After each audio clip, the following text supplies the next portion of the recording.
Hello, this is Hope, and you're listening to Covert Castaway. Welcome to my weekly diary of what I learn and how I cope with transitioning to life as a liveaboard cruiser.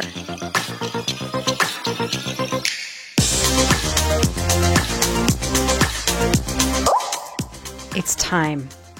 The boat is ready. After over 2 years in the making, the real fun is about to begin.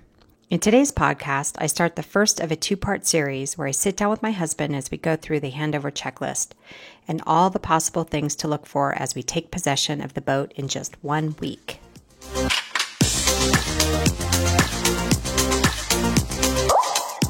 Just like waiting for the arrival of a baby, here we are, anxiously anticipating labor pains that go along with the boat handover from the factory and the impending afterbirth of commissioning. Sorry to be so graphic, but I believe the description aptly fits the emotional state we are facing. Just a couple weeks ago, we were sent photos from our broker of the boat on the day it officially became a boat, which is when the hull and all its internals get connected with the topsides. Like proud parents gooing over our first ultrasounds, that's when we realized in horror that the wrong generator had been installed. How did we know? Well, because it was peeking out of the engine room, sitting there naked. So the chaos begins before the bun is even out of the oven. A listener sent me a message recently asking for tips on negotiating the best price of a boat.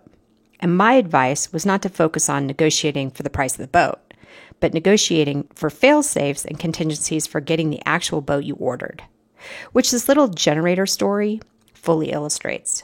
Well, not so little, since it's one of the most expensive systems on the boat in the first place. But who's complaining? Again, of all the problems to have, I'll pick this kind of problem any day, but I'm just saying. So here is part 1 of the series of my husband and I going over the handover checklist and all the things we'll be looking for as we take possession of the boat. I hope you enjoy it.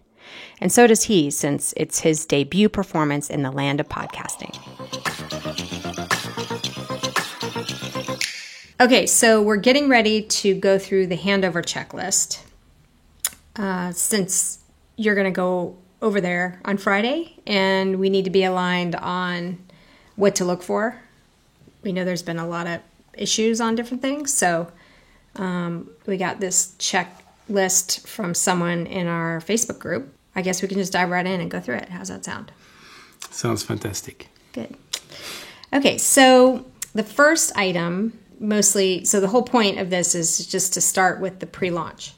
So on the arrival day, they want us to have the entire underwater areas carefully inspected, limited time between the arrival at the marina and the launch. So basically they bring the boat from the factory over to the marina, and it's during that time you're supposed to kind of look at the bottom of the boat and inspect everything. So the first thing is inspect all the edges of the keels, particularly where the keel rests on the support block. So this has been an issue, and I don't know, how big of an issue do you think that is? That's a major issue. Yeah. So I think in this person's case, the boat was put in the water. I don't know if they were present or not, but for whatever reason, they were still in La Rochelle, took the boat out, and then realized there was basically a hole. In the bottom of the keel, yeah. There was some. From where the gel coat cracked or what? So, yeah, there was not even a crack. It was like some missing gel coat / fiberglass, or no idea. And then so that was so obvious that it's hard to imagine that it was missed. So that was hard to understand what exactly happened. So that'll be important to look at. And so do they do the undercoat treatment at this time? That wouldn't be done, right? So the paint No, so the boat before the boat leaves the factory, they'll do the bottom paint. So by the time it gets to the pre-launch, it's basically putting the mast up, doing kind of inspection. So the underpaint will already be on? Yes. Okay. That will be done before the boat leaves the factory. Mm-hmm. Okay. So that's going to be an important thing for you to look at. So I think in this case, it definitely, the advice we clearly got is be there, take pictures, take video, make sure that you look closely at everything underwater, and obviously above too, but at least we're looking at the hull here. Inspect propellers and line cutters. Well, in our case, our propellers are like the Volvo, standard Volvo, so that's part of the FP installation. But the line cutters are added, so they'll probably be removed. And then what we've heard is in the case of the Volvo propeller, there is some kind of a pin or something to make sure it locks the propeller in place. Otherwise, if it's not put in place properly, then you could lose the propeller. So I don't get it because the boat comes over and it's getting ready to get put in the water. The propellers are already on it, but the line cutters aren't on it. And the broker's commissioning agent puts on the line cutters. So do they take it back out of the water? Do they put a diver underneath the boat and put them on? Or do they do it before it goes in the water? No, yeah. Ideally, all this is coordinated. So FP finalized the work that they have to do in order to put the boat in the water. And then at that point, it's owned by the owner and it goes into the hands of the commissioner. However, in order to not have like a sequential steps, because for the commissioning, they have to intervene, for example, on the mast. So it's easier for them to do some work on the mast or to do some work on the propeller to add the line cutters or things like this. So FP allows part of the commissioning process to start before they basically finalize. So it's this weird gray area, right? Because it's like it's your boat, but it's not really the commissioning agent's yet, but he's doing work on it. So yeah, it could be tricky. And I don't know if it applies to all dealers. So that's something. If somebody were to buy a new boat, I think it would be important to understand the handover process from in this case from FP to the owner, but it goes into the hands of the commissioning process. And because the commissioning company works with many FP boats, and they have this relationship that, they have this agreement that they can both work on the boat while FP is finishing what they finish typically in the port at La Rochelle. So if you have a smaller dealer, it would be interest for anybody who wants to buy. It would apply to FP, Lagoon, or any boat in La Rochelle or anywhere, but the matter of fact, is to understand the handover process and to make sure that whoever is going to do the commissioning is able to do some work before the boat is put in the water, because otherwise you have to take it out. Yeah.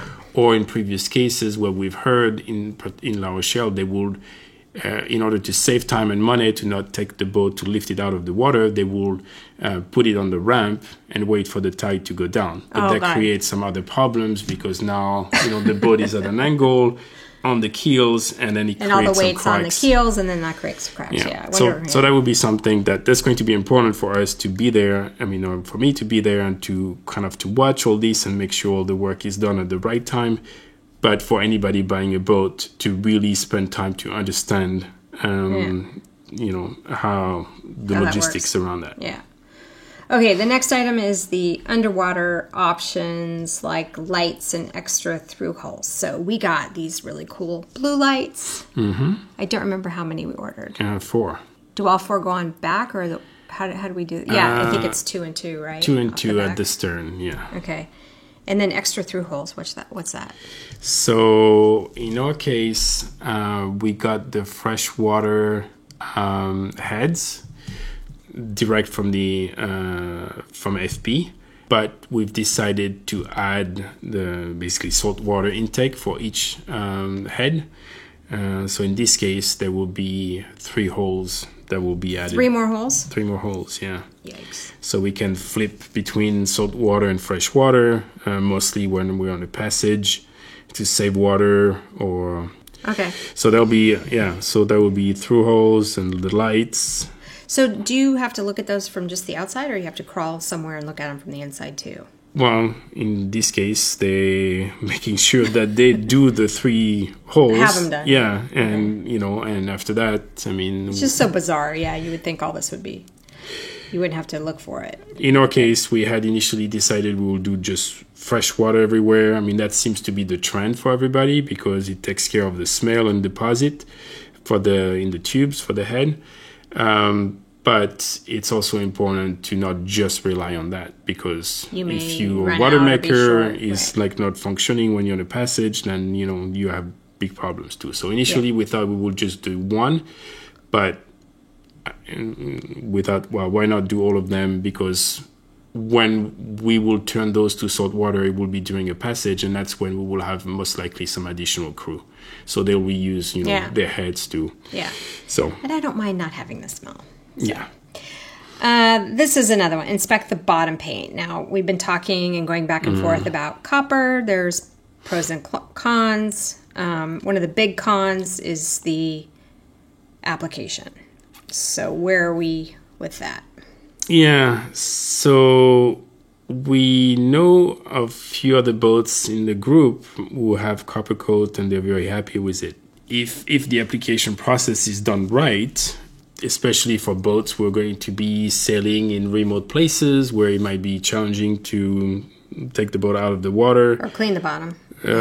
So it's probably a good idea. And if you're going to keep the boat for like 10 years, it's probably a good idea to invest the time and money to do copper coat. The product, I don't think there is an issue with the product, but what is important is, one is the minimum temperature, because you have to apply 4 coats within a day, and the timing is quite critical. So the documentation says you need a minimum of 8 degrees Celsius outside, but talking to the reseller for copper coat in France, he says it's more 12 to 15 degrees Celsius. So our boat is coming out in February. The average temperature in La Rochelle is below that. It could be that it's like 3-4 days that are, and on top of that, you cannot have rain for like 72 hours. Oh my gosh. So you basically have to have the boat out of the water for a period of time, and then have a proper window to get the work done. So in February, that's almost impossible. You'll have to be really lucky. If you wait until April, May, then you have more chances. So it gets a little complicated in our case. We've been trying to do copper coat, get it done once, get it done right, and save headaches and money later. Right now, we haven't found the solution, so most likely we're going to use the default bottom paint that is offered by our dealer, and then in 2 years from now, we'll reconsider, depending where we are, to switch maybe to copper coat. Yeah, so what's crazy is our broker doesn't want to do it and won't guarantee the work. Mm-hmm. The broker's commissioning agent, he can do it, but won't guarantee the work, and he doesn't necessarily potentially want to do it because of the time it takes. So that's the issue. Yeah, I think talking to the reseller, it seems standard practice that because there's so many variables. The paint reseller, you mean? Yes, yeah. That it's not out of the ordinary that they will not basically provide a warranty on the work to be done. It's more, if you're going to do it, I would say make sure the minimum temperature is there the day it's going to be done. Make sure there is no rain in the next 72 hours. Make sure the products are coming directly from Copper Coat, so it's not some kind of one-off version that's been diluted or something. Make sure that you've read the documentation and you understand the steps, and make sure that the workers know what they're there's doing. enough. Well, they know what they're doing, but more importantly, you have enough people, enough labor. Because you have to apply one coat, wait to dry, apply to another coat, and do 4 in a row. So that's a lot of variables compared to some regular bottom paint. So that's what makes it a little tricky. Yeah. So, and it seems like the bottom paint has had quality issues. I mean, even on this checklist, they call out, be sure top of rudders and hull above are painted. So like. Is it people just don't know how to apply it properly, or what? Just the regular bottom paint? Well, I think there are mistakes, obviously, that can be done. In the bigger one, typically, is the boat is resting on wooden blocks. And so all the bottom paint is applied. But we've heard of an example where the boat was taken out was put in the water, and where the blocks were under the keels, no paint was applied. Oh my gosh! So that's Come on. something where the boat gets lifted, and then they have to apply the layers, the different coats there. So in the rush to try to get the job done, So the bottom line is you want to be there if you can. Okay, so and then this last thing, pre-launch, is about the sail drive and hull joint, and the fact that the sail drive should have prop speed instead of bottom paint. Mm-hmm. What is that? Well, in our case, I forgot the name, but it seems like the standard a little bit it's like prop speed. Everybody likes it. I've heard it's hard to source in France or in Europe, or a dealer will apply a different brand. But you want some special protection for the propellers. Yeah, and I think the concern is it's impossible to know the underwater components, what's been applied after it's been put in the water. I mean, how would you tell if it's been applied the or prop not? speed, I know the color is kind of yellow, so I don't know if it's in the water for like a week or more, if you can tell or not. But again, be there. Yeah. Okay, so then after the boat's launched, there's a bunch of items, but it says here, that an FB team will send a quality control team out to the boat. They'll mark all the areas, which we did see when we did the tour. Mm-hmm. We saw the different paint. I guess FP puts down blue paint, and the commissioning agent puts down yellow. Tape. Or tape, sorry, the painter's tape. So one is blue and one is yellow. One for the commissioning agent and one for FP. So we did see that. And it looked like there was a lot of gel coat things that needed to be fixed. I don't know if it was scratches just in the manufacturing process or what, but it looked like that was going on. Yeah. Okay, and then the other things, and I think they send pictures, right? I think they were saying you'd get like 100 pictures of... In our case, the company doing the commissioning, they have their own checklist, and they will send pictures for all the defects. Mm-hmm. Okay, and then, so let's just go down the items. There's a bunch of electrical items first. Electric outlets, are they all there and working? So the boat comes standard with a number of electric outlets, and then you can add new ones. So that's something to look at. Does your AIS work and validate the information? Mm-hmm. VHF work with MMSI number installed. What does that even mean? You basically have a unique number for your boat. So when you call, and then so I think if it's recorded on the VHF, and then they can see. I forget what it stands for.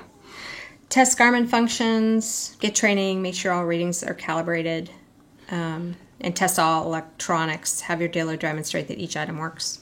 Mm-hmm. So for some of these, obviously the electrical outlets that can be done at the dock, but to test the Garmin functions, don't you have to go out? Yeah, you can obviously test some basic stuff, but you need to go out to get them calibrated and then test it. Right. Have them walk through electric panel, fuses, and breakers. Yeah, and so that's another advice we got. I mean, even if FP goes through their checklist, and you would imagine that's good enough, but then the commissioning company have their own checklist and they find other issues. But all this is done basically in the port, on the dock, at the dock, or before the boat is being launched. But the advice we got is also to hire somebody who's knowledgeable with the boat, and then basically take them out on the water and go through the systems. Mm-hmm. And so that's something that is also part of our agreement with our dealer, that they will come on board and they'll spend 3 or 4 days with us.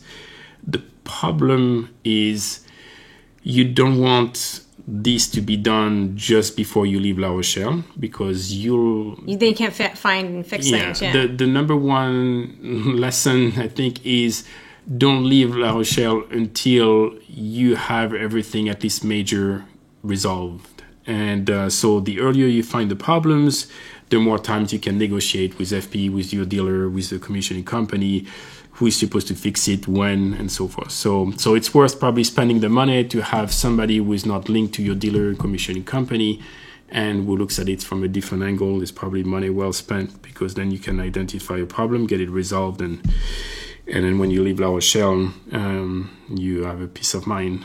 Yeah. And this is so crazy because, like, I think when we were buying a new boat, you know, we were weighing between the pros and cons of a new boat versus a used boat. And one of the things with the used boat was, by the time, you know, you refit everything and you pay for everything, you know, you've basically spent the same money as buying a new boat. But the difference with a new boat, this is what we thought in the beginning, right, was, you know, you buy the new boat and you take the new boat and it's done, and then things are under warranty. And so now we're having this conversation about, you know, finding and fixing problems before we leave. It literally just came out of the factory.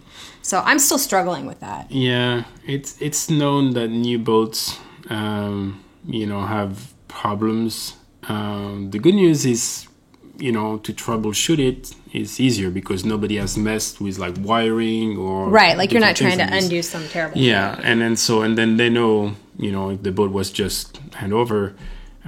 So it's coordination between the different parties, but they know that they have to fix that.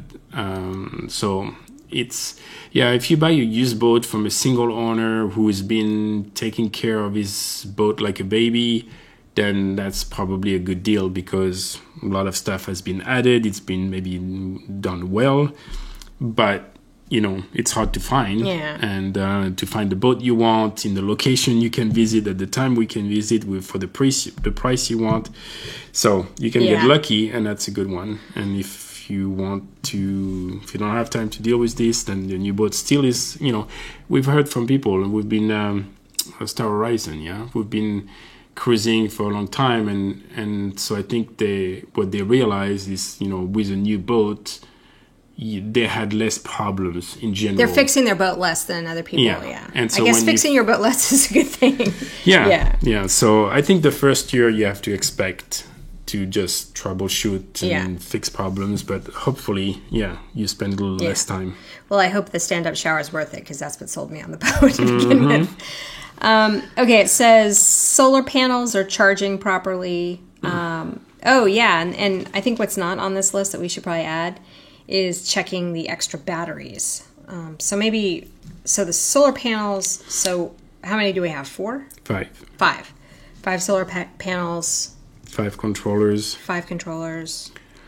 So to make sure they all charge. And about batteries, we get one from the factory. You can buy one so I think, if I remember, you get 4 by default. You can add one as an option. Maximum. But only one. Only one? Yeah. And then you can add additional batteries after that through the commissioning process. So we bought one from the factory and one from the commissioning agent. 2 from the commissioning. 2 from the commissioning So we have a total of 7. But we've heard people who had bought like 6 or something. One was from the factory, one from the commissioning, and somehow there was one battery missing.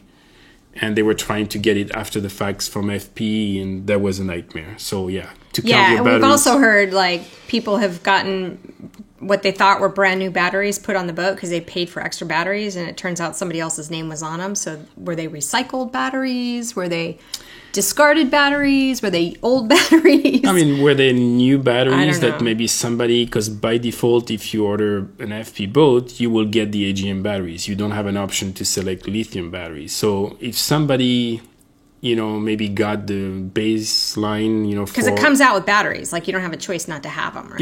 You come with 4 batteries, and some people decide to switch to lithium. And in this case, you know, I don't know if they put the name of the person on the battery, but there will be 4 brand new batteries that, you know, but if the battery had been sitting there for, I don't know, however long, doesn't that drain the battery anyway? And then you end up with like batteries on your boat that don't die at the same time? I mean, that's kind of... Yeah, I mean, you don't know if there might have been a cycle of charge or who knows on this. So, Okay. Oh, boy. Okay, so that's batteries. Anything else on the solar we need to check for? Like the connections or the wiring? Or are they going to make sure they hide all the wires? Do they know where they go? where we want them? Yeah, so we hope, because the boat has been out now for like 2+ years, and so we hope that the commissioning company over time has found ways to do proper installation, to hide wires, but yeah, to not assume that they're going to try to do the most beautiful job, because their job is to get it done and functioning. So so you're going to have to be there when they're starting to set up for the extra solar. For solar panels from FP, you have the option to get those 3 small solar panels, but you can also opt to not get them. Okay, so we didn't get those. So okay. For in our case, they have to build a frame, and for 5 solar panels at the back, and with some support. That's what they will have to build, and then they'll have to install the controllers, the 5 of them, somewhere in the boat. And then for the batteries, we already know that on one side you can put 5 batteries. I guess you could, from what we've heard, you could also put a 6 battery, but it's pretty small again. So in some cases they put the 6 battery on the other side, which is not optimum, because now you have like the batteries are far away from each other, and you know how far is the controller from the batteries. So in our case, because we have 7, probably they'll put 2 on one side, 5 on the other, and so.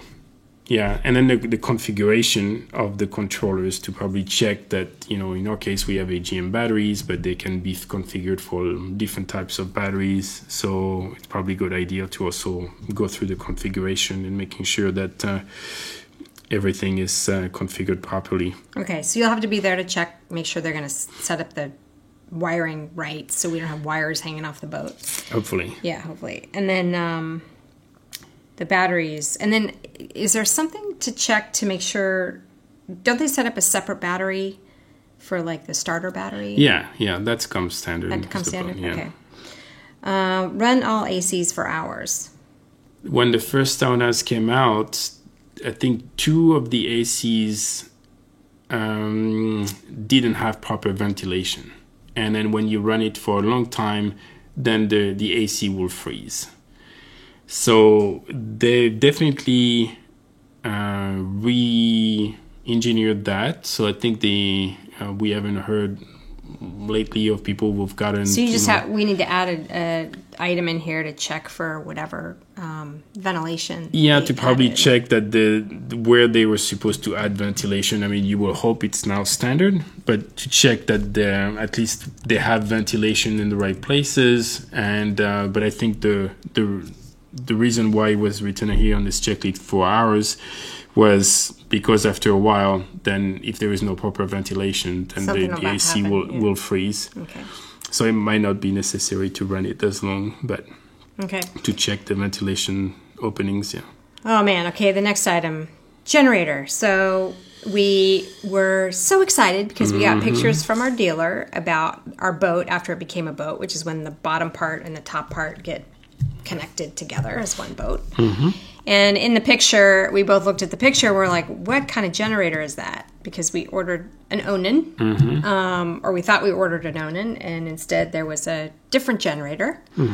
That's something we still need to resolve. Our dealer's offering to replace it, but the concern is if the factory doesn't put in the generator, if it's done after the fact, then the commissioning agent has to remove the engine in order to replace the new generator, which can cause all kinds of other issues because now they're messing with the boat. So we've been going back and forth on which option we think is the best option for that. And basically, when the sauna came out, I think by default it was maybe the Onan, but soon after that, FP started to carry the Fisher Panda.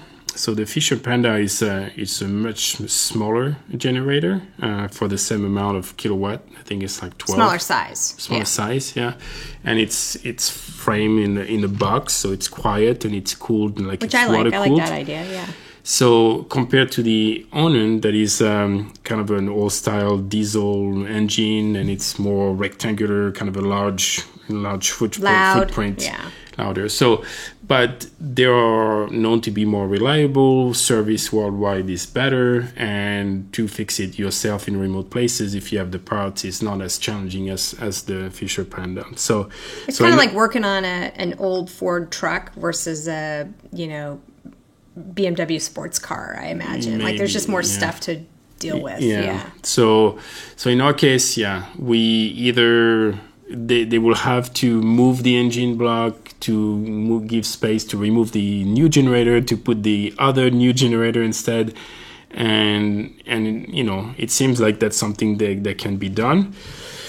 But that just gives me just a stomach ache thinking about that. You have a brand new boat and you're already like moving the engine, and then if something happens later on with the engine and FP finds out, well, it will be Volvo, but if there was some vibration or something, who knows, like who is then responsible?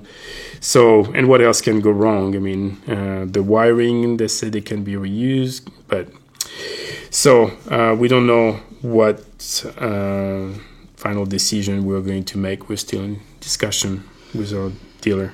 Okay, generator. So that's that issue. So test shore power connections, test all nav lights, anchor lights, etc., interior lights and sockets. So basically all the lights and shore power. Lay your outdoor cushions out and line up the tabs. Oh, interesting. So there must be some fastener tab issues. Put on the Textiline and canvas and check all the fasteners. Yeah, somebody had said the fasteners broke loose or were poor quality, so they actually had the fasteners to the outside cockpit tent completely replaced, which is bizarre since it's a brand new tent. Check all galley equipment, make sure freezers freeze, etc. So that's for the galley. Check for other damage. So it looks like people have had other floor damage where it looked like FP tried to fix it, but the issue was made worse by the way they tried to fix it. So, I mean, they're going to have to buff out all that stuff and make it brand new, right? Yeah, and then to, I guess, record, again, take pictures and video of when FP still owns the boat. After the commissioning. And after the commissioning, because there are workers coming on the boat with their toolboxes, their tools, and so the advice we've been given is try to protect all the counters. Put like padding and cardboard is what people have blankets said. and try to put, to protect the boat as much as possible. But you'll want to be able, if there are any scratches, you'll want to be able to show that, hey, when FP hand over the boat, and there was no scratches in this area. So it's our responsibility to also not only protect the surfaces, but if they're damaged, be able to have a record, of whose job it was. So I guess they don't come with anything protected. So I don't know how you're going to get cardboard. Yeah, I think they probably do something. But probably not as much as what you would want them to do. So I guess one option will be requesting that they do this, and if not, then find some blankets, and then just make sure that it's applied and it's going to stay there during the whole commissioning process. Okay, make sure you have all the keys, remotes, and spares, and do they all work? Yeah, and I think I remember an advice to also on the keys for the sliding door, there's a number. I forgot if it's on the handle on the key. So again, maybe to save whatever number if you were to lose the key, then to probably call FP or somebody to try to get another set. Make sure you have all your fenders, winch handles, blocks, and dock lines that come with FP and any of the sail packages you got. We see some boats that, there are certain things that should have been installed on the boat and it's missing. So it's just to take the time to go through, if you have the comfort package or whatever package go through line by line, yeah. Yeah, and make sure all these items are on the boat. And, could be that they forgot. Get spare kits, engines, outboard generator, water maker, screws, caps, etc. So does that come from FP or the commissioning agent or Channelry or what? Our dealer has a line item where we can get a spare kit for the generator. I don't remember any other spare kits for engine and the outboard and others. So yeah, it's probably something that talking to the commissioning company or talking to like Volvo in our case, or go online and find exactly what some we need. Kits and to probably buy, at least 2 of them.